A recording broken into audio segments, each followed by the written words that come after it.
দীপাংকৰ অনুষ্ঠানটিতে স্বাগতম জনাইছো ধন্যবাদ জনাইছো আপোনাক নিমন্ত্ৰণ জনোৱাৰ বাবে হয় আৰু সঘনাই এঞ্জেল নম্বৰ বিলাক আমি দেখি থাকো 111 222 333 বহু সময়ত বহুতো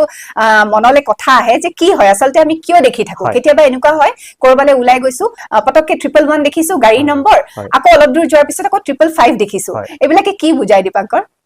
এঞ্জেল ভৰে আমাক বিভিন্ন প্ৰকাৰ সাইন দি থাকে যদি আমি 3টা 1 দেখো তেতিয়া আমাৰ নতুন এটা আৰম্ভণি হ'বলৈ গৈ আছে যেটো আমি সদায় পজিটিভলি লৈ থাকিব আপুনি এটো গাড়ী নাম্বাৰ প্লেটত দেখিব পাৰে হয়তো আপুনি কোবা বেনাৰত দেখিব পাৰে যতে নে দেখক ফোন নম্বৰ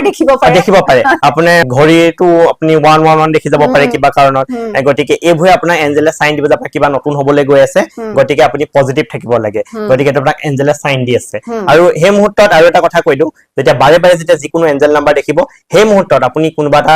মানে উইশ মেনিফেষ্ট কৰি দিব পাৰে মেনিফেষ্ট কৰি ইউনিভাৰ্সক আৰু এঞ্জেলক ধন্যবাদ দিলে হয়